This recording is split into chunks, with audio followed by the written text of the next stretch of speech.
guys, we're here at the range with Mike, Knockout Lights, teaching me how to properly zero my rifle, set the eye relief, get the canted RMR set up properly as well. This isn't Mike's favorite setup. He actually prefers his, which we'll show you in a little bit. But let's get rocking and we'll explain as we go along the way. Eye relief is marginal on that, but you adjusted it to where you wanted it? No. How do you know you want it there? I don't. If you're using this particular optic, when you bring this optic up into position, where is the objective in relation to your eye? For me to get a solid picture, I've got to move my head all the way up here. The closer you get, the clearer it gets, right? Yeah. All right, so what that's telling me is that's not a very comfortable shooting position, right? No. So you want to be able to basically shoulder that rifle, and you want that objective to be clear in your eye. So that's your eye relief. So you're going to need to move all of this back and probably move this to the front. Got it. This is kind of an easy way to determine the stock length. Okay. Is you want this to basically be touching at the bend of your arm. So right here, this would work for me. Go ahead and shoulder the rifle. Is your head comfortable there? Yeah. All right. So I'm going to move this. Is the objective totally open, or it could come back more? How about that? Looks good? Bingo. That looks good? Yep. So I want you to feel as natural and comfortable shooting this as possible. In fact, you're gonna put no input on this rifle other than just keep it connected to your shoulder. So this particular target, what makes it nice is this is Kinetic Consulting, and this is a 10-yard, 50-yard zero. So it takes a lot of the shooting deficiency out of the game. At 50 yards, people trying to get a really close group, we add in the factor of personal shooting deficiencies, which makes the zero harder. So now at 10 yards, you're going to aim at this. At that. This is going to be where we're going to aim for your red dot. Got it. Okay, so this is a 25-yard zero. If you aim here, your point of aim is here, your point of impact here. For the rifle, you're going to aim here, and this is where we want the round to go. Got it. So that's going to give you a 50-yard zero at 10 yards. Eyes and ears. First, establish the most comfort you could possibly get. All right, safety on. So really good. So we may have a little bit of windage adjustment. We're going to calculate that in a minute, but right now we're only going to deal with an elevation. So you're low. I would say you're probably at 100+ yard zero based on what this looks like. Okay. So we're going to adjust this using this grid. Each of these counts as an MOA. We have to determine how many clicks per box. I'm just rough guesstimate looking at it and knowing that you're running an ACOG. We're going to adjust, well, let's call it 15 up, and hopefully that's going to be an over adjustment. Yep. Up would be the arrow, so just give me 15 clicks.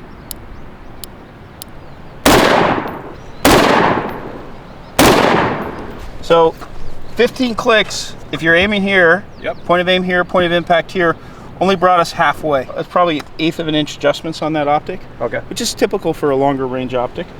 So let's come up another, let's call it 18 clicks up. Group's good.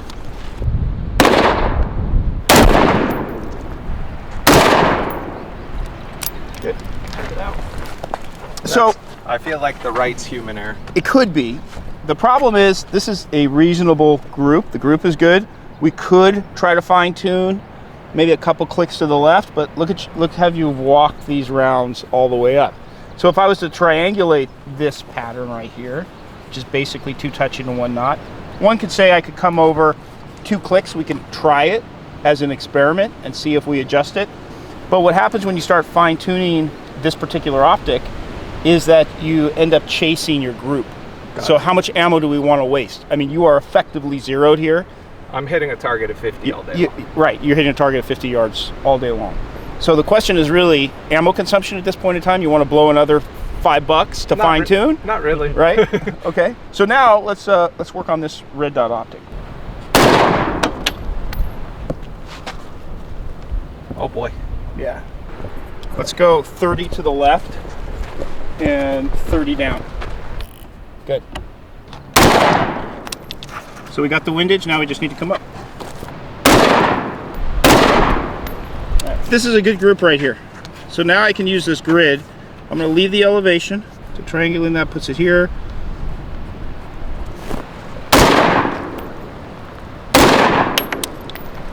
So if we did 3, this is why you want to do 3, because you can't triangulate this. You're pretty close. Oh, last row by the berm. You see it? Yep. Okay, now switch it over to your... Good. You're pretty good at this. Yeah, you're good. You did all the work. All right, so we're going to condition for that rifle. So unload the magazine, or pull the magazine out, unload the rifle. Crack that top. Alrighty, so Mike got us on paper. We're pretty close. Could do a little bit more fine tuning, but considering the cost of ammo, we'll keep it as is. On to the next. I usually do this on a little bit different target, but we'll just do it on here. And we're going to shoot, let's shoot the head, the X in the head. We're just going to do draw 1, shoot 1. Okay. Draw 1, shoot 1. So we're going to do that 5 times each. Go ahead.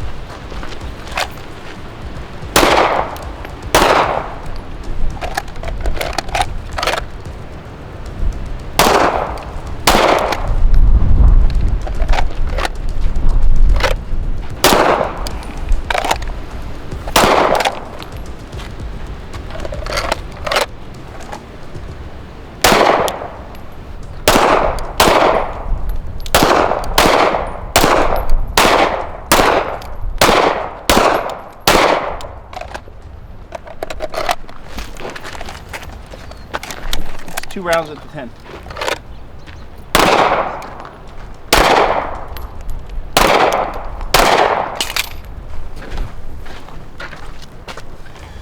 Can we trade targets?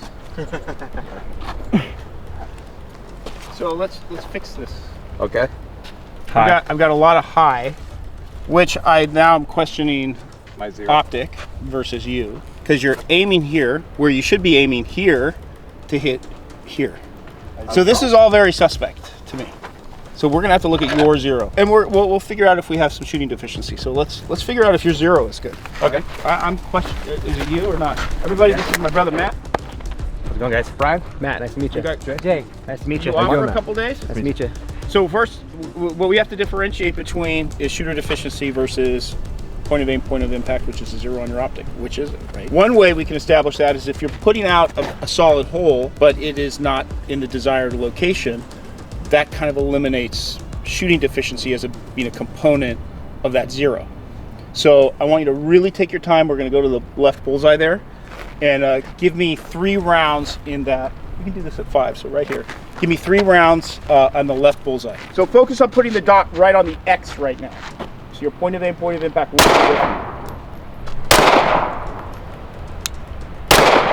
So, if we were going to triangulate these rounds, we got 1 high, we got 1 low, we got 1 in the middle. This is inconclusive readings right now. Like, what do I 0 to? Because if I took the center between this, I would say, well, definitely the center between these is off to the right, but this doesn't support all these rounds up here. So we're going to have to repeat the drill again. Okay. So let's do it again.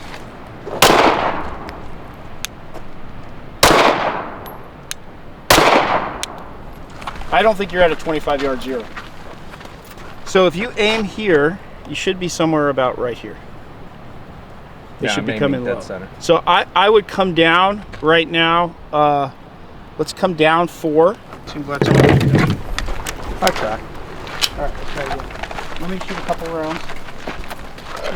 Just see if we have similar results, right?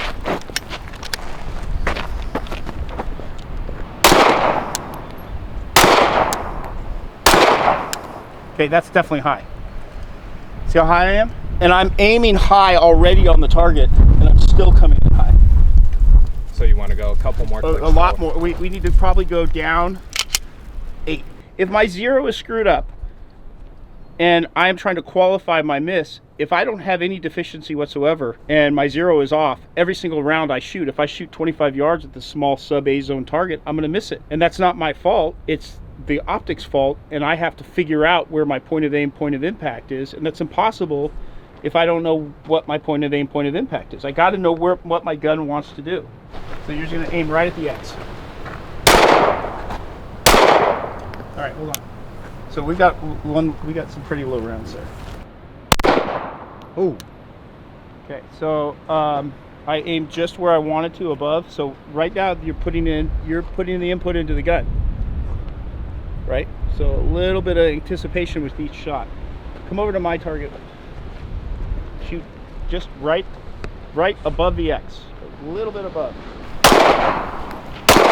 There, now you're getting closer. Do it again. All right, stand by.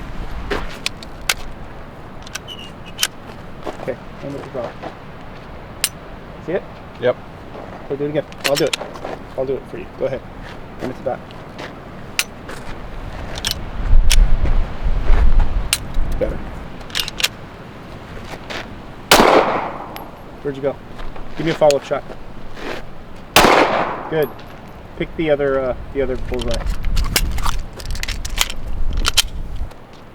Okay, so that was good. The last one was recoil anticipation. Recover. If you were aiming at the X right here, this is a really solid shot. Got it. Where I aim is here. Okay. So look at where that would have put you. Now that one, what was that? Recoil anticipation. Right. So this is the number one shooting deficiency that people have. Is some form of disruption to the gun when they press the trigger. Usually it's some form of anticipation. And that drill that I just did with you right there begins to rewire your brain, which causes you to not have a pre-ignition push of the gun, which means that's an impulse, right? So pre-ignition is right before I go press the trigger, I want to impulsively Shove it down. change the sight picture I just worked so hard to acquire, right? Post-ignition push is different. That is, I'm actually physically driving the dot after the shot back into the place I want it. That's a good thing. That's a conscious decision, not an impulse. Does that make sense? Yes, sir. So I don't want you to move any part of your body. Okay. I don't want you to move your head. I don't want you to move your legs. I don't want you to move anything. I want you to be frozen in time. So when I draw and shoot, I'll do this kind of slow. You tell me what part of the body my body is moving in order to accomplish the shot. You're just moving your arm. Yeah. So I'm simplifying my ability to find sight picture and press the trigger. The disruption part is separate to that. That's a separate circumstance. But why put a bunch of unnecessary moves into an equation that requires a very simple process, which is how do I get the gun up without moving all these other parts of my body? So you're coming over to the sight Instead of having the sight come to me. intersect your line of sight. So the question is, are you cross-eye dominant or are you... I'm right eye. Okay, then you're right eye. So there's absolutely no reason you should be moving your head to sight picture. All right, so we're gonna try this. Totally frozen in time, right? All right, so go ahead and draw the gun. I don't care about the speed right now, without moving any part of your body. Good. Not bad. So you're aiming at the X, right? Correct. So just aim above the X. Take one more shot. Okay, recover. Good. Good. All right. So the next thing that we're going to work on, this support hand, is kind of dangling. Okay. Right? So it's kind of dangling. It's not unsafe, but you're meeting it here. This is kind of late onto the gun. Why do I want to be that late onto the gun?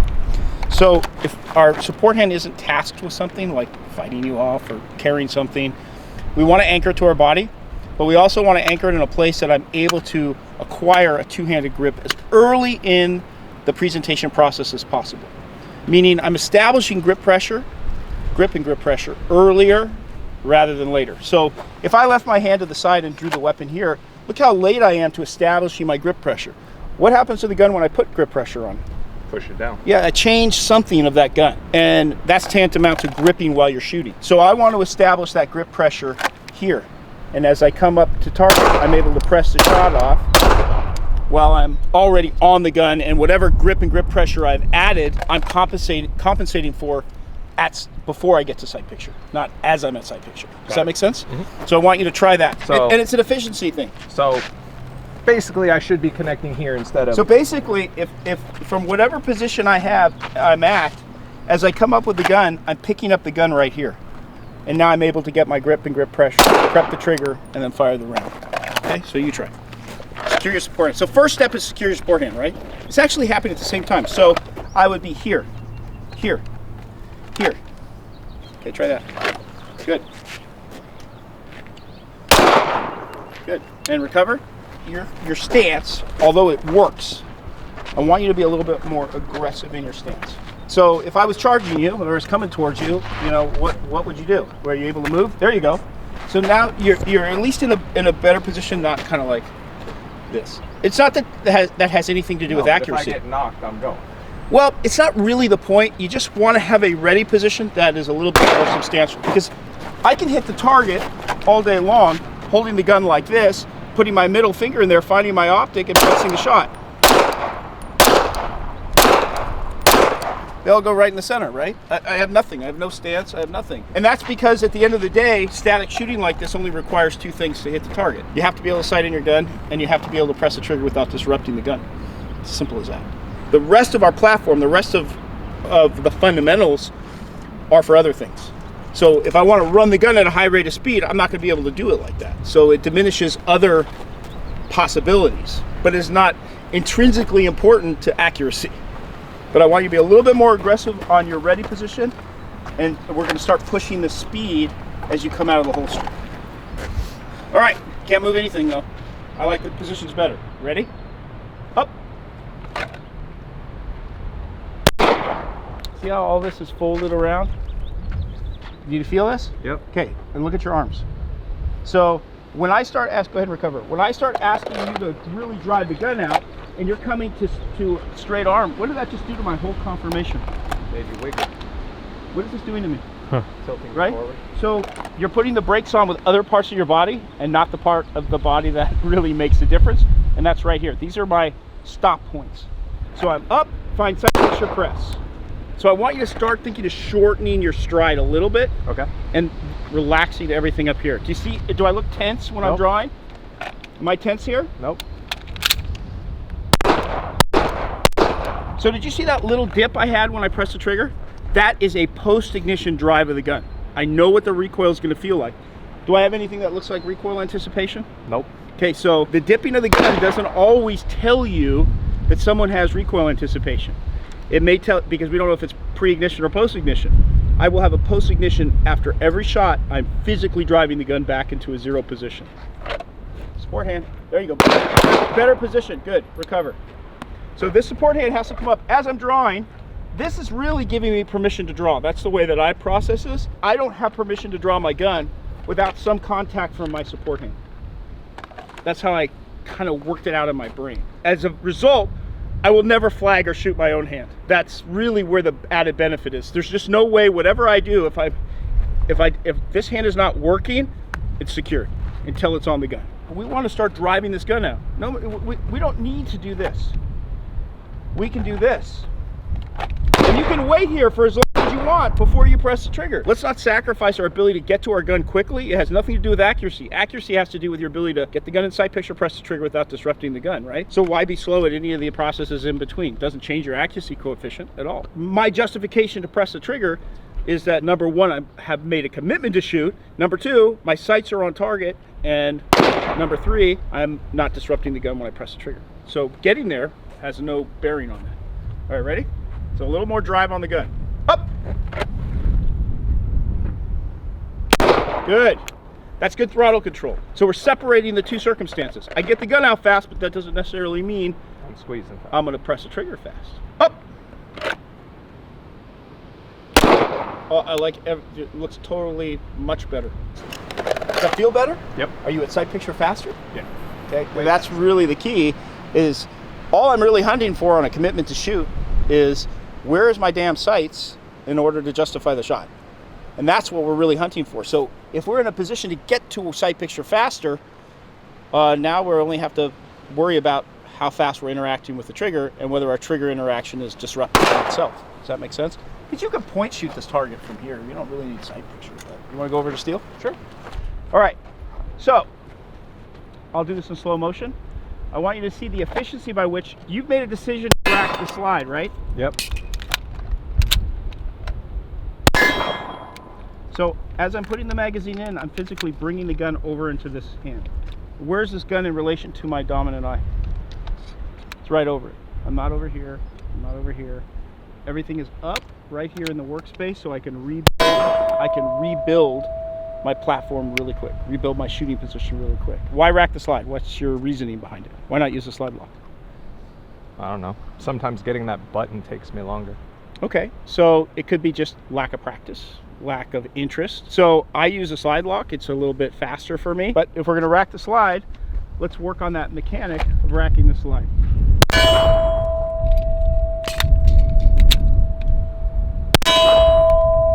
much movement, right? So the magazine is coming out here. Not shaking it, not moving it around. So I want you to try simplifying that movement.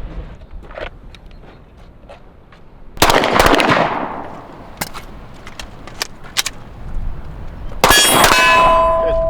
So kind of left it out in front of you. Usually out here, this is a longer reach to get to the magazine, right? Tighter. So I don't know where you want to bring it in, but somewhere that's ergonomically convenient for you to do this. And basically, if you look at this movement, we're going to shoot this round. If you look at this movement here, what is this? Where is the lineup to the magazine? A lot easier. It's a lot easier, right? So that's what you want to focus on. Now, if I did it from here, look at this reach. So as I'm coming to the gun, I'm just simply bringing it to a place that's ergonomically convenient for me to insert it. For my particular body style. I don't know what works for you. You're going to have to explore that.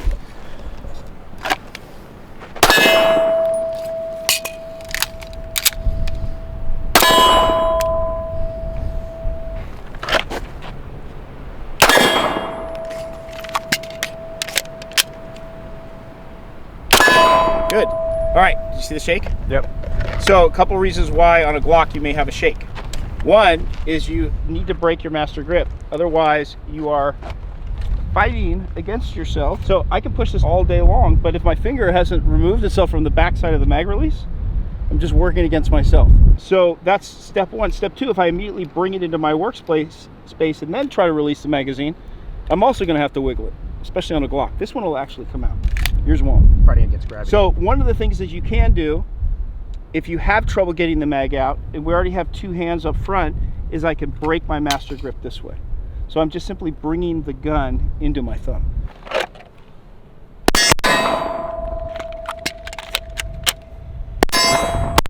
That's actually pretty good. A lot of thinking about it, but that was still pretty good. Ready? Up. Press trigger. Tap rack. What does the gun tell you it needs? Ammo. Do it. Good. Good. I liked all of that. It's a good drill. So you were just going to go for a reload, right? Yep. Well, what if I just put a magazine in with, you just didn't chamber around and you had a full magazine? What would you have done with that full magazine there? Throw it on the ground. Threw it on the ground. So we're going to always try to create that circumstance, no matter what. We're going to go through the appropriate immediate action and let the gun tell us what it needs. So appropriate immediate action for failure to fire is Tap and rack. tap and rack. So I'm going to draw to the target, tap rack, come back up to the target. Oh, I need a reload. Get back to the target. Gun's always telling me what it wants. No knowledge of what's going on. The gun will always tell me what it needs if I create the condition for it to tell me what it needs.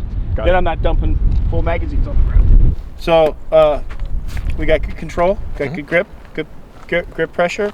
Gun is pretty flat on top. What we're gonna do is actively resist that recoil impulse with every other part of our body. Got it. Okay? All right, ready? Up. Good. So much better. Do it one more time. Where else can you put some input in here to calm this down? Maybe here. Okay, so I want you to just make the connection of, I'm not going to allow this gun to take advantage of me. I own it, and when I shoot it, anything it wants to do, I am going to counteract that with something else, some other part of my body. So now we're taking active resistance up to maybe some small level of input back into the gun. All right, ready? Cell phone. Oh, okay. All right, ready? 3 rounds. I thought it was my kid. Ready? Up.